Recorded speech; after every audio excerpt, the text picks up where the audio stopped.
buvau žinomas meistras. O jūs man studentai. Neįtin geri vienuoliai. Beveik visi iš jūsų kažkodėl išnykot iš to vienuolyno. Tuomet aš nudariau, kol galiausiai atėjau į šį pasaulį tuo laiku. Ir dabar rankiu kiekvieną iš viso pasaulio savo buvusį močiutę.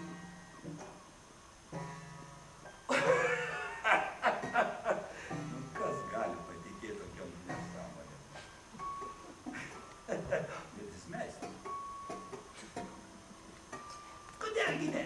Ir kartais taip gerai pasijusti.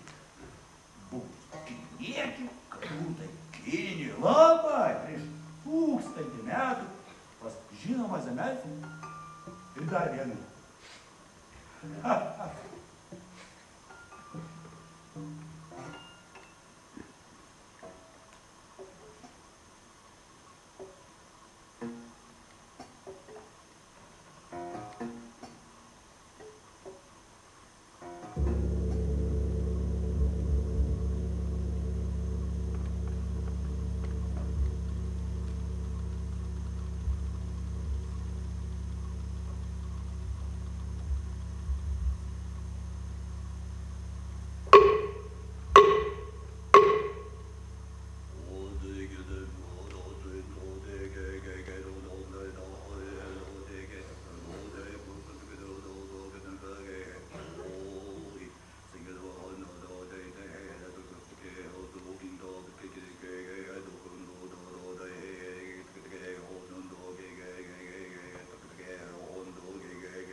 Kiek metų man buvo ant ausinį išvykti ir vieną dieną mokytojas pasikvietė mane ir tarė. Iš to, jau ilgą laiką esi ausinį šventykloje. Elgiesi gerai. Meditacijos ateina laiku.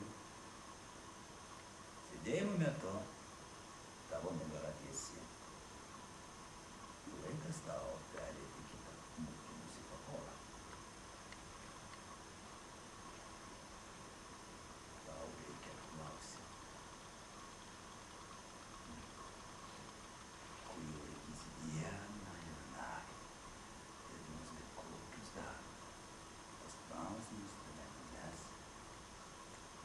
į ten, kur nėra nei žodžių, nei kalbos. Ir tu suvoksi save.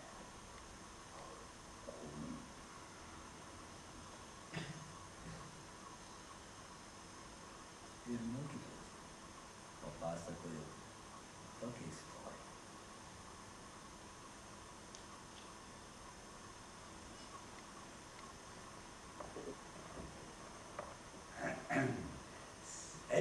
Seniai Kinijoje pas labai žinomą meistrą buvo 400 studentų, 400 vienuolių, 200 šiaurinėje dalyje ir 200 pietinėje dalyje. Gyvenimas buvo neįtin linksmas, valgis buvo šaltas ir jau nedaug. Šventyklose buvo drėgna ir šalta, reikėjo medituoti labai daug, mokytis sutrų. Vienuoliai neįtin buvo gabūs. Daugiau žiūrėdavo, kaip pavalgyti daugiau. Tie, kurie daug pasiekdavo kažkokį dvasinį lygį, nusiųsdavo į kalnus ir jie medituodavo vieni. Aš šventykloje būdavo, nu kaip tu gali mokytis tos Budos mokymo, kai yra 399 draugai. Prisigalvodavo įvairių, bet meistras buvo griežtas.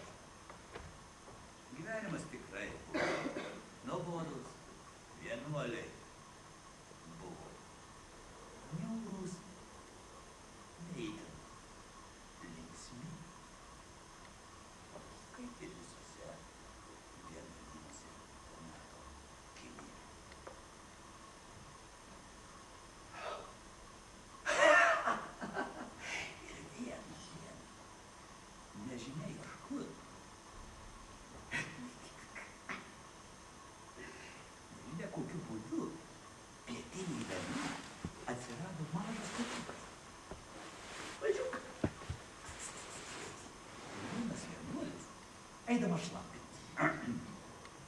Pamatė kačiuką.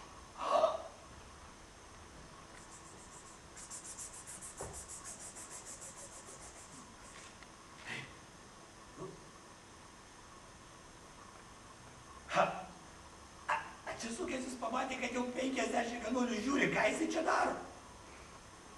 Kad tu paslėpsi. Ir jau po 2 minučių 200 vyrų ir suaugę ir dar vaikai gaudė tą kačiuką. Kačiukas kažkur tai pabėgo ir vėl pasirodė. Aišku, Kinijoje naminiai gyvuliukai ar laukiniai gyvuliukai puikiai žinojo, kad jų kelias yra vienas – į puodą. Na, Kinija didelė šalis, žmonių daug, a maistų mažai.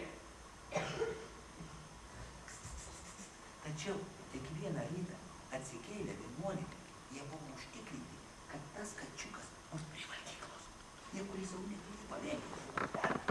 Ir jie pamatydavo jį, jie užtekdavo pamatyti, pamesdavo kažką tai, ir kačiukas grėdavo, a visi vaikai viens kitą.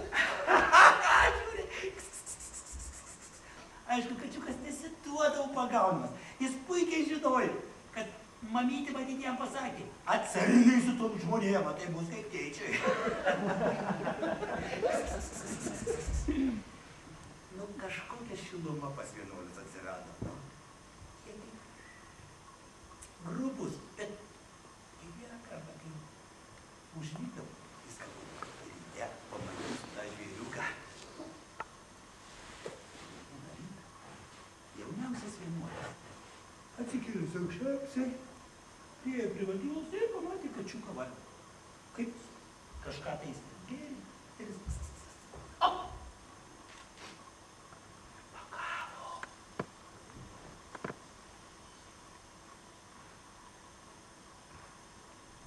Kačiukas supratęs, kad su jų lūkų buvo neatsitiks. Pradėjo. Jis nieko panašaus neturėjo gyventi. Jis nežinojo, kas yra švelnumas. Jis nežinojo, kad kažką glostam, tam kažkam yra malonu. Nu, yra malonu, kai glosto. Nu, ne pats save, nu kažkas kitas glosto. Yra malonu. Ir tas švelnumas, tas švelnus kailiukas, ta ramybė, kurį dabar užvaldė, vienuolį, jam buvo nepažįstamas jausmas. Gyvas žodis. Niekam negąsdina. Turėkit, kaip sakoma, būkit kaip kino salėje ir stebėkit. Aš truputį paaiškinsiu. Tai dabar bus filmas valandos trukmės apie Zen vienuolyną moterų Korėjoje, kurios korėjietis sėdi. Mes 3 mėnesius, žiemą, 3 mėnesius vasarą privalom sėdėti meditaciją. Tai čia va, tokia mūsų praktika. Nesikalbi, neskaitai, nei telefonas, nei internetas, nu Korėjai, žinot, Korėjai.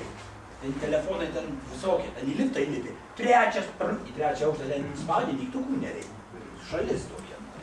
Elektronika vis. Mašinai pasakai, neatvažiuoja pati. Nu, bet tai čia detalė. Tai gal tada tą filmą pažiūrėsim, nes anksčiau negalima buvo filmuoti. Tų filmų, kad ten yra slapta praktika. Tai yra slapta, ne kiekvienam individui gal. Tai nieks nemoko.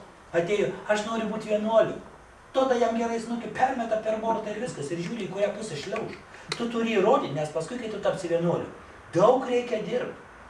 Ten ant nugaros viens kitą neneš. Silpnas esi. Nėra ryžto, nėra pasiruošimo pastoviai dvasinei praktikui. Eik lauk. Nieks su tavim ten nesitampys. Labai griežta militarinė šalis. Visi vienuoliai kareiviai. Nes ten karas vyksta su Šiaurės Korėja.